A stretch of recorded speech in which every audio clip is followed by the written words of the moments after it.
Hey everybody, this is Abby from Realistic Kitchen and Gardens. Today is Thursday, May 16th. We are roughly, I think it's 2 or 3 weeks after my last official frost date. So let's get rolling because I want to show you the other herb plants too. I showed you a lot of these starts in a photo on my page yesterday, day before, must have been day before. Landis lettuce, I really need to get in the ground. Larkspur, 1 little gem lettuce, 4 of the Monardas bee balms, orange yellow thyme that I started from seed, all of the giant marigolds, sorry I couldn't think of the species, both orange and yellow, or yellow and orange, one or the other. I have planted a couple basil in one of the herb beds up by the front, up by the side door that I haven't showed y'all yet, and I just haven't gotten to it. Lemon, lime, this is all Finissimo de Paia, or Finissimo Verde Apaya basil, Emerald Towers, and cinnamon. And then we have the Snapdragon. This one, the one being the flowering one, and it just keeps putting on more flowers, and it's quite lovely. Again, it's a new species for me this year. The 2 lemon thyme I posted about yesterday. What is this? Lupine. Black-eyed Susan vine, which isn't doing great. All the lavender is already flowering, and hasn't quite opened up yet. I was just trying to see if the flowers had opened. They're so small you can barely tell. White sage, and then I also purchased a catnip plant that I want to put in the ground again this year. I've really been enjoying, last year I really enjoyed the catnip that I grew alongside my potatoes. A lot of pollinators really liked the flowers, so I'm gonna do it again. Here is the, I believe this is technically the spearmint now that it's gotten a little older. This came up not on its own per se, it was planted in this pot already when I moved everything. And I guess I planted the chives in here too, and some grass volunteered in. But I'll probably pull the chives out, put it somewhere else, and let this whole pot become mint. Let's go see the herbs over here. I'm in my boots, it's wet. Rosemary, this is ARP rosemary that I did actually overwinter in the ground with a large heavy-duty plastic cloche. And it's producing new growth. So far so good, I guess. Let's see. Lemon balm, doing good. Having a grand old time in this teeny tiny pot, and it's embedding itself in the ground. Regular thyme. I think I have 3 pots of thyme. Regular thyme. Good King Henry, like a spinach type. Oregano, having a grand old time. This is one of now 3 pots of chamomile. It volunteers itself very easily. I mean, these are all in flower. They're wet right now, which is why they look so silly. They'll dry out during the day and they'll open back up. But once the petals fall off, they'll go to seed and then they'll just go everywhere like they do. And I'm okay with them being everywhere over here. I'm actually thinking, which may end up being very bad in the end, but I'm actually thinking of potentially doing chamomile as a companion plant for okra, because okra gets like 5 to 6 feet tall, and this only gets like 2 feet and self-seeds itself. And it's a useful plant, so I'm thinking about it. Here's the other pot of oregano, thyme. This hasn't done that much. Pot number 2, this was one of the pots of chamomile that was on the side. This is probably on the right-hand side of that pot last year. And the chocolate mint is still struggling to come up. I really should tear this out and let this chocolate mint fully come back because I've been really enjoying mint. third pot of chamomile, which I think this was originally probably the peppermint, the fuzzy mint. And then here is the pot that has both ginger mint, which is slightly variegated and doing very well. And it also has the native honeysuckle. This variety is called Major Wheeler. And I'm really impressed with how much growth there is to this plant. I mean, it's a climbing plant, and I don't know if it'll flower this year or if it's just going to focus mainly on, you know, going as far as it can. I really should put it somewhere so it can trellis and all that. Let me just bring you around the corner really fast to show you that herb bed I did plant. Most of the plants are really little, and they're all just herb transplants I did. I also want to bring the sage up here. Great big truck going by. Golden Jubilee Anise Hyssop. 2 of the red Buckley oak leaf. Lime basil. Cinnamon basil. Parsley. Emerald Towers. Lemon basil. Thalia dill and long-standing cilantro. All of these are herbs I started indoors this year, and this is on the west side of the house, so it gets shade at least half of the day, if not more than that, because dill, cilantro, technically basil, I guess you could argue lettuce too, all want shade. Basil especially will start to burn in the sun. Cilantro will turn like a purpley red. The tops of the leaves will turn purpley red in the sun.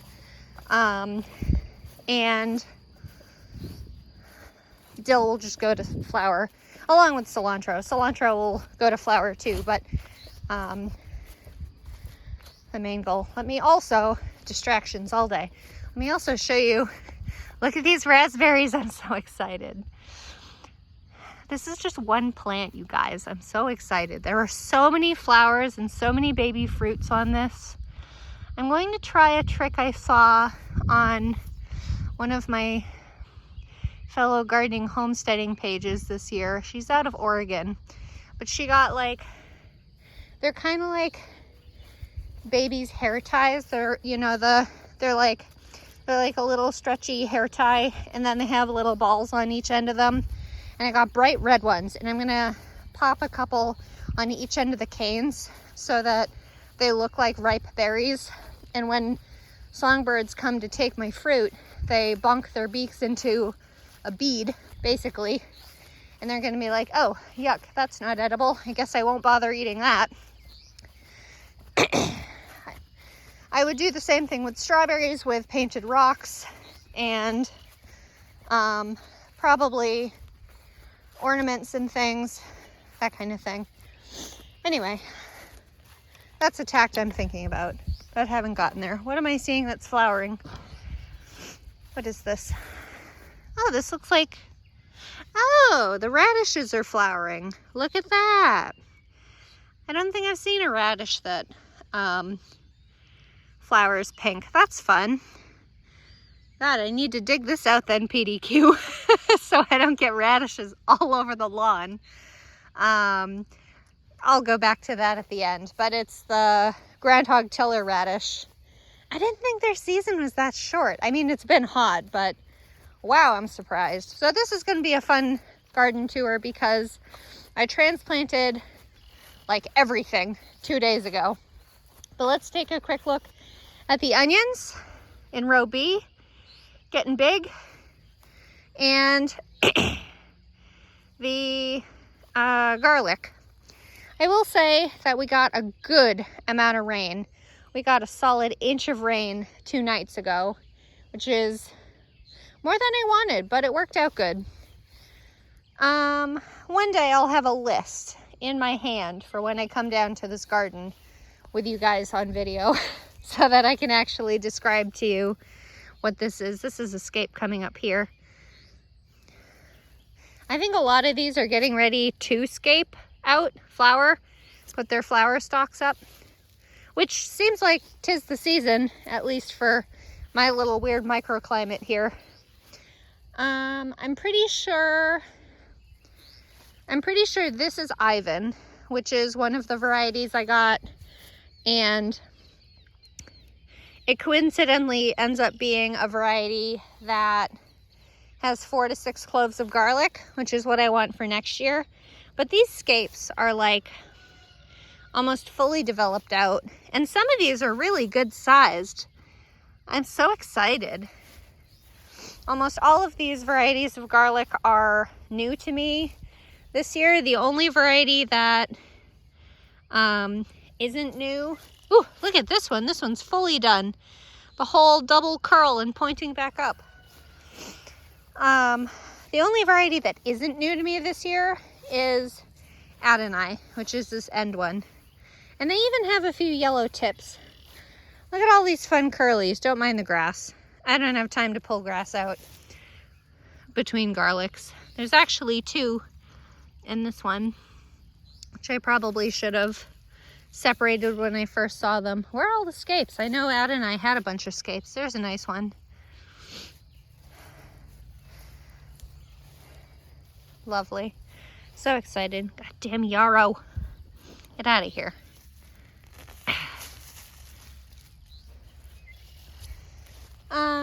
So this row all the way up to this tall stake over here is all Ringmaster sweet white onion. They're getting bigger. They were a little behind, and I know there's a ton of grass in here. Sorry, that might be a carrot. This is a carrot. I wonder if this is probably one of my carrots that got washed downhill in the chaos. There's another carrot. Are you a carrot? You are a carrot, you're hairy. Little tiny hairs, the leaf pattern. Interesting. We'll have to see if those are my cultivated carrots or if it's a Queen Anne's lace. Because Queen Anne's lace is just wild carrot. That's all it is. It's white though. My cultivated carrots are orange. I almost said yellow. Did I say yellow? And then this is yellow Patterson storage onions. These are doing better, or they're bigger already, than the white onions, even though I transplanted them something like maybe a week apart. They were all starts that I got from Dixondale Farms and transplanted them out in March. Trying to decide what I want to do with all the onion greens this year, because last year I kept some of them, dehydrated a good amount. I'm toying with the idea of keeping all of the onion greens, drying as many as sanely possible, and then grinding it into onion powder. But I don't know if it will actually taste like onion powder.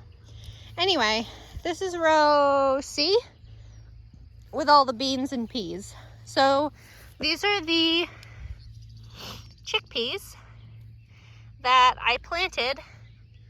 I actually seeded out just plain old cooking quality dry chickpeas. Didn't soak them, just put them in the ground, and they're growing really well. Yesterday I did a count, if you saw it. There's another one. Where is it? Right there.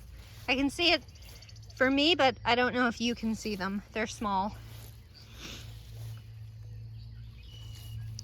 There's another little one. But I did a count yesterday on basically like a germination type count. There's another one right there. And of the, I think it's 46. Nope, there's another one. That might not have been on the count yesterday. That's small enough. That's one of the oldest ones. Big old thing, couple branches. But of the, I think 46 I seeded, I had 25 germinated yesterday. So we'll see what the final count is. These are things that these plants will be grown as, and here's as dry beans, kind of like, I guess, soup beans for lack of a better term. So they grow on the plant, they produce their pod, and with things like pinto beans, they look just like green beans, called snap beans.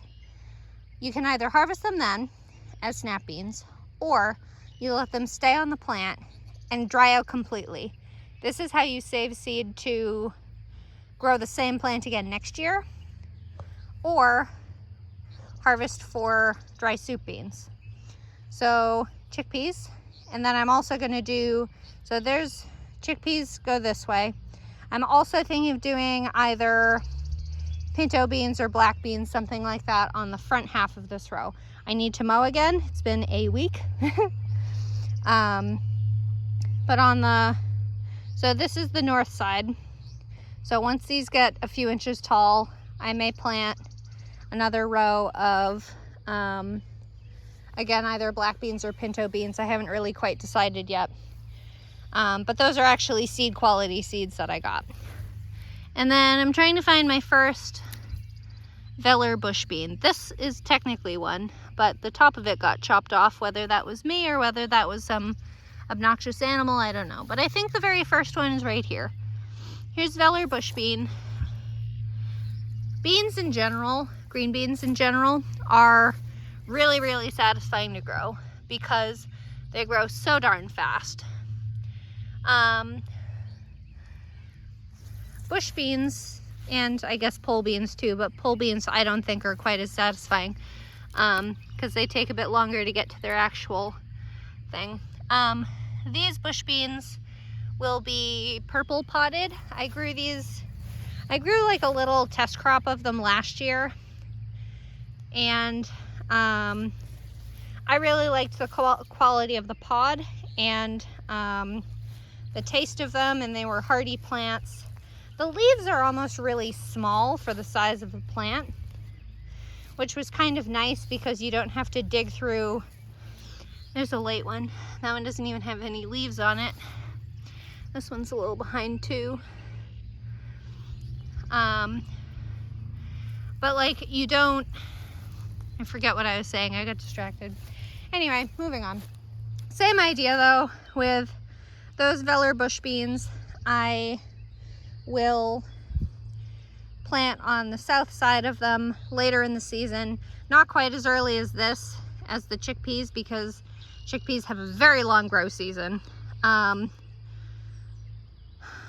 think it's like 110 or 20 or 30, I don't know.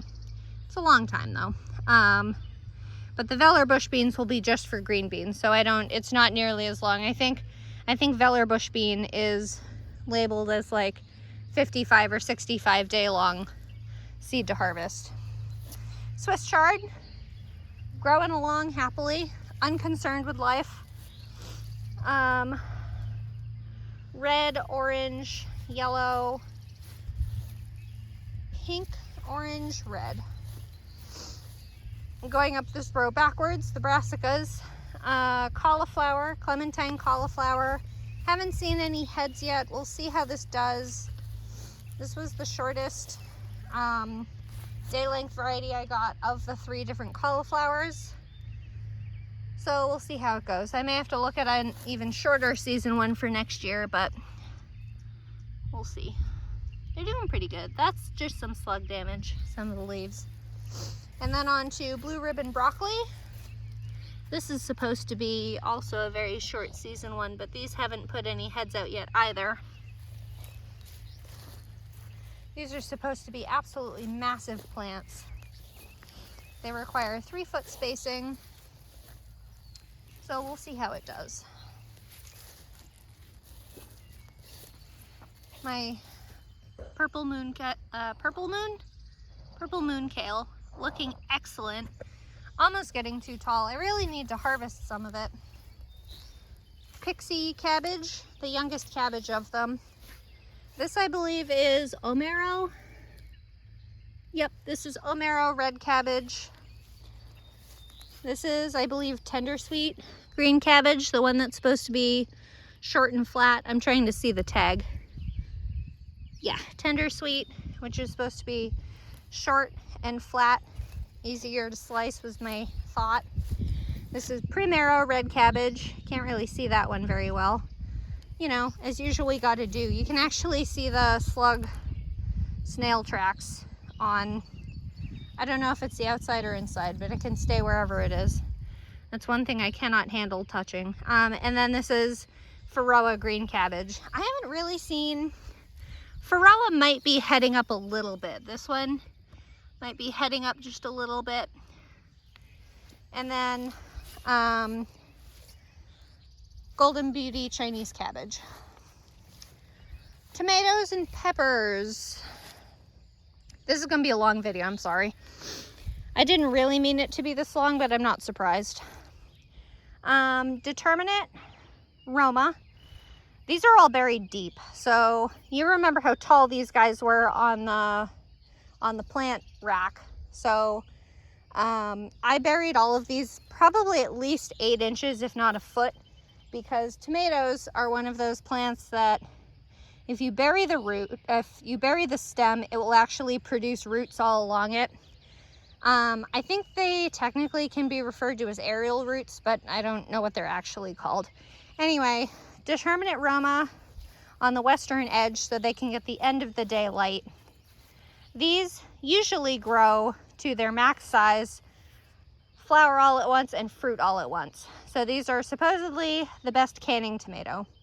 We'll see. These are old seeds I had from Mary's Heirloom Seeds. I love her seeds, but they just happen to be older seeds. So we'll see how they do.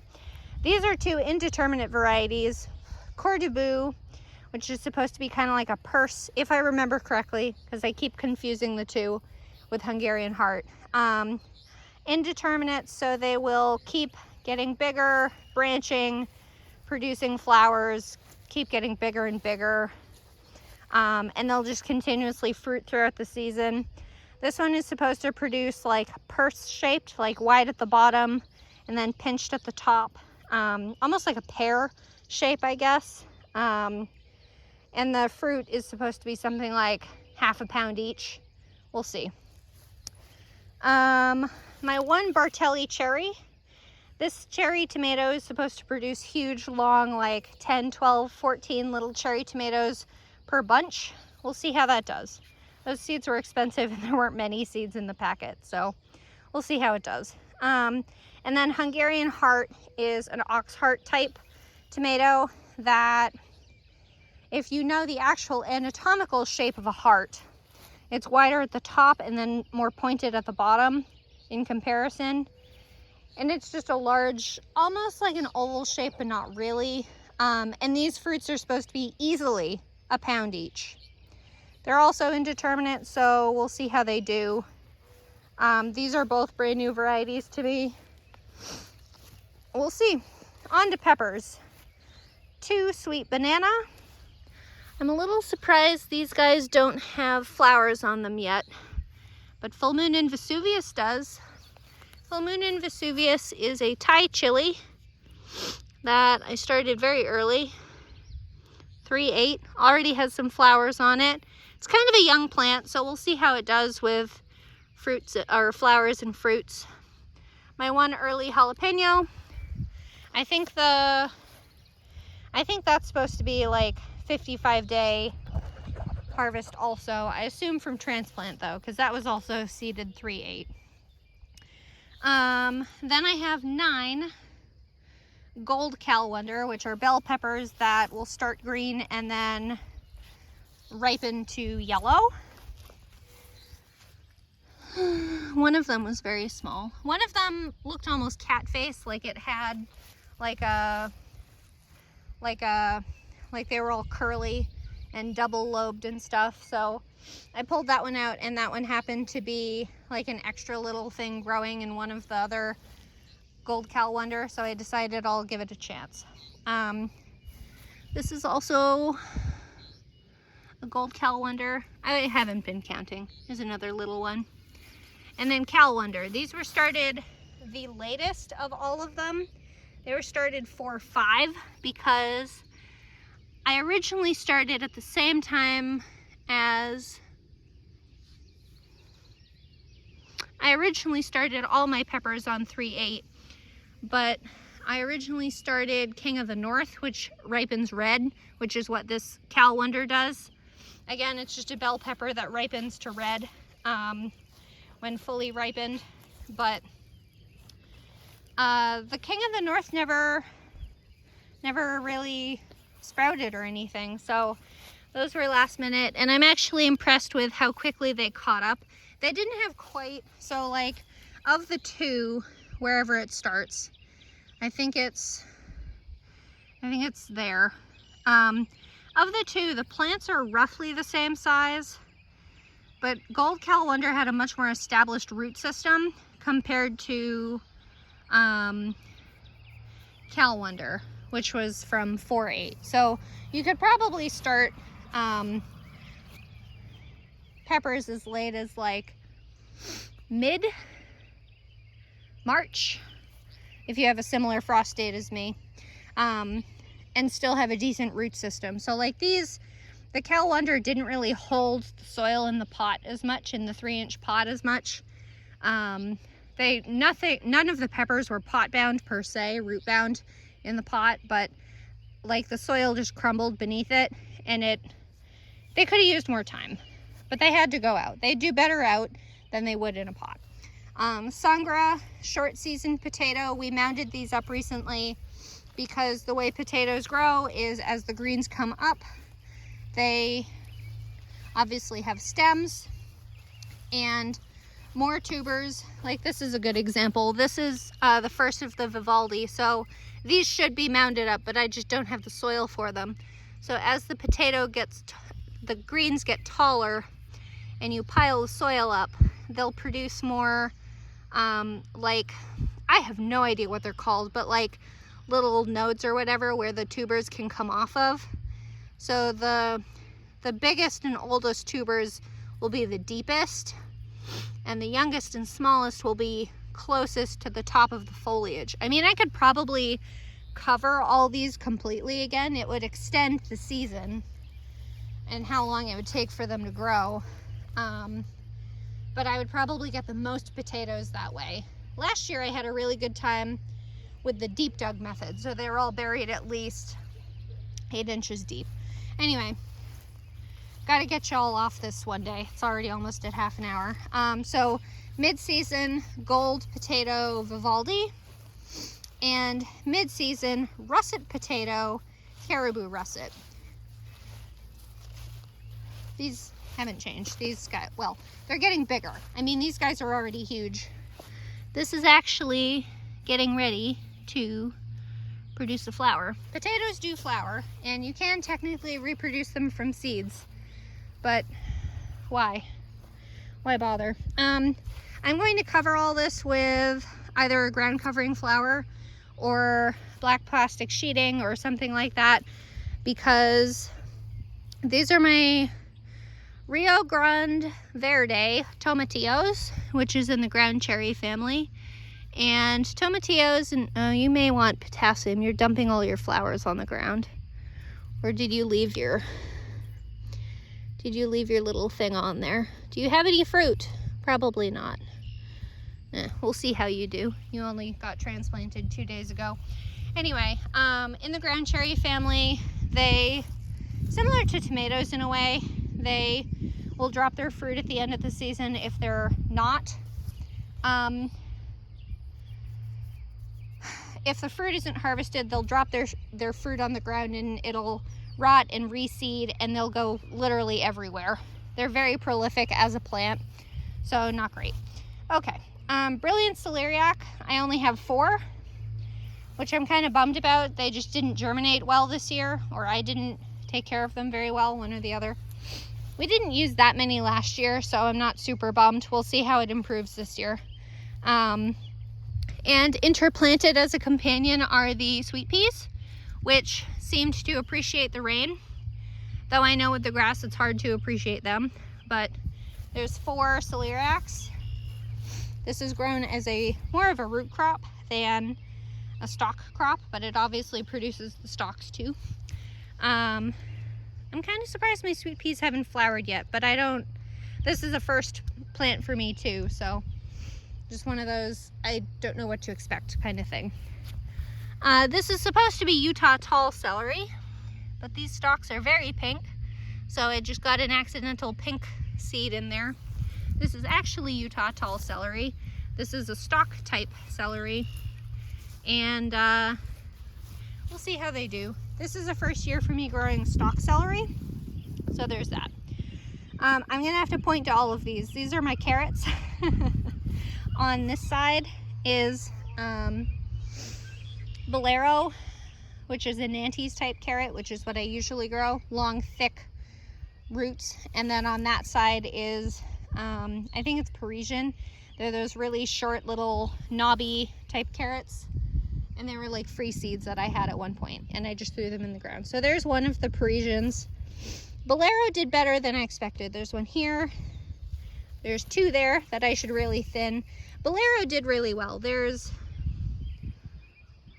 a Parisian, and I think there's a Parisian. It's hard to see from the screen. I can see it in person a lot easier than I can see it on the screen. There's a bunch here of Bolero. Again, Bolero is done a lot better than I expected. And maybe it's just because how young the seed is. The seed for Bolero is only a year. Where are you? There you are. That actually looks like a new emergence. Oh no, a bunch of greens got knocked off it. But they did really well. I'm really impressed. And then there's yarrow. Goddamn yarrow. So I'm impressed with how well the carrots went. I'm still going to do pelleted seed for this fall, over in that last row. I think it's June or July for carrots, and then the other month is for, I don't even know what this is. This might be goldenrod of some type, but you don't need to be there and cast shadow. I would weed all this. I would. I've thought about it. It's not that I don't want to. It's that you don't want to just disturb your root crops very much. Like, you never start carrots inside and transplant them. It's not done. They don't like it. They don't do well with it. There's nothing here to show you yet, but I have seeded zucchini. We're going backwards on the cucumber row. I have seeded 2 more of these. I should have gone the other way. It would make more sense to y'all. So we'll just go down to the actual existing plants. Here's 2 plants of Summer Dance Slicer, already producing a second set of true leaves. I don't know how big these Summer Dance get, but all of the cucumbers I'm growing are for extreme hardiness and disease resistance, because I believe in growing things that can survive. I don't believe in babying things. I just don't have time for that, not with a garden as large as mine. Anyway, so that's, I think, 2 feet on center. So then on 2 feet on center again, I seeded 2 more. And then June 5th, I'll seed another 2 more. So that in total I'll get 6 plants, but 2 at a time producing in theory. And then here are 3 plants of Max Pack pickling. Again, very hardy, supposed to be very high producer of a pickling type cucumber, the short little thick pickling types. I'm serious about getting cucumbers this year in pickles, so I'm breaking out the big guns. I don't even know what that is, some kind of weird fly. Again, these are starting to produce their second set of true leaves, so that's great. And I seeded, I can't remember if it was 3 or 4. Again, 2 feet on center. And these will all have a trellis. I think I did 4 more, because there's the stakes separating the 2 varieties, and I did 14 feet each variety of cucumber. And then the last cucumber variety is Regal pickling. I bought so many types of pickling cucumbers last year, but I decided to just try 2 at a time. And I would have to see what vendor I got these from. I don't even remember. Max Pack, 1, 2, 3. This one had a little, is that a flower or is that the leaf? That's the leaf that got chewed off. I don't know if it got chewed off or if it got burned in the sun or what, but we'll see if that one keeps living. Because that one basically got, it kind of got this little like leading node type of thing broken off. And that's why I wanted to try 2 different types of really hardy plants. Because if one failed, I had a backup. And I have a bunch of other seeds I can try, so there. Again, I seeded 2 or 3 more seeds of that variety to have a continuing growth rate. So this is the section for okra. There's 2 you can see, and I know there's one more at the end. So that's the section of what I've seeded. And then I have this section available to do with a random violet, a succession seeding. Okra is supposed to be only something like 55 days. So here's 2 okra. That one doesn't look very good. I think I'll just tear you out. There's 2 okra, and then this is the last one, but you really don't look very happy. I think that's the other one coming up. So we'll see. If not, I can move that one over. These seedlings look better than the ones I had last year and in the pot. So we'll take what we get. Okay, last interesting row. I'm sorry it's a long one. A lot to go over this time. I did two so these gourds I basically seeded 2 seeds of. Had 100% germination on almost all varieties except Lady Godiva, and I just decided to leave both plants because they're doing fine, instead of thinning them like I did with the cucumbers. Those were originally 2 in each pot, but I thinned it to be only 1 plant, so this is what I get. Excuse me. Climbing honey nut 1 and 2. This one looks great. Those are ants. Knock on wood, I don't see any cucumber beetles yet, but it might not be warm enough for them either. Climbing honey nut is a small variety of butternut squash. They're kind of novel, but they're also kind of easier for my husband and I because I won't have like a 10-pound butternut squash to figure out what the hell to do with. So this is one of 2 acorn squash, Night Shift, which is a very, very dark green storage variety. They're known for their storage quality. And then this is a novel one that is supposed to sweet nut. I got from Baker Creek, which now I can't find the variety of at all. So they took it off the website. I think because they didn't have very good like the hybrid. It's a hybrid seed. Like it was between 1 pure and 1 pure, and the hybrid of this didn't breed true very well. So I think that's probably why they took it off the market. But I figured if I could manage it, I'll try it. What the hell? These are supposed to be pepita type. What are these flies? I've never seen them before. They're weird. They just sit on cucurbits, and they're not cucumber beetles. Cucumber beetles are striped or spotted. Anyway, they're supposed to produce hull-less seeds. Lady Godiva, again, a hull-less seed type. It's technically a squash, but it looks like a pumpkin. And technically, I guess a pumpkin is a squash. I don't really know how that works. So these are, I seeded 3. This is the biggest. This is the medium. And this is my smallest one. I mean, it's getting there. I put the seed in upside down like the genius I am. But we're getting there. It's fine. And then these are my watermelons that were very far behind, even though I seeded them the same day. I'm pretty sure. I seeded them the same day as these squashes, but the watermelon said no. So these are Cal Sweet Bush watermelons. They won't actually need trellising. They're supposed to be something like a 3-foot vine or something like that. Here's the smallest one. Smallest? No, there's one more smaller one. There's that one, which is just producing its first true leaf. And this one, which still even has the seed case on it. Okay, that won't come off. So itty bitty baby thing. And then in these, I don't know if you can even see the piles, mounds, whatever. So 1, 2, 3 mounds. I did seed another watermelon each, so we'll see them soon. This little tract of area is going to have lettuce, maybe zinnias, and then this is my rogue cilantro, living its best life, having a grand old time, not caring about the fact that I didn't mean it to really live here anymore, but it's doing better than what the stuff is in the pot. This is long-standing cilantro. It's supposed to be bolt resistant, and it is indeed that so far. We have had many an 80 degree day already.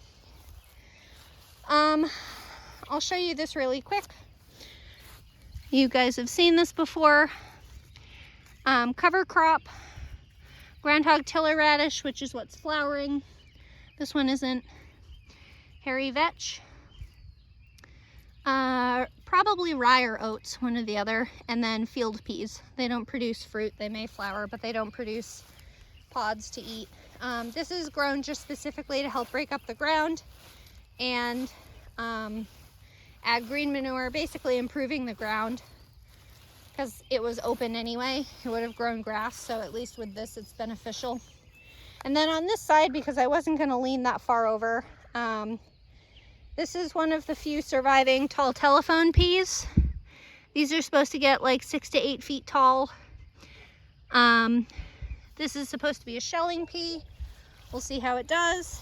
And then these are all mostly, I think there are a couple tall telephone mixed in here, but I can't tell from them yet because they, you know, continue changing every day, which is the fun of peas. But little purple pod snow peas.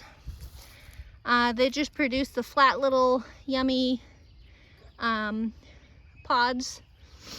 And the peas have done so poorly this year. I mean, I was probably behind on my game with it, which I'm sure didn't help because I'm not used to this grow timeline type of thing.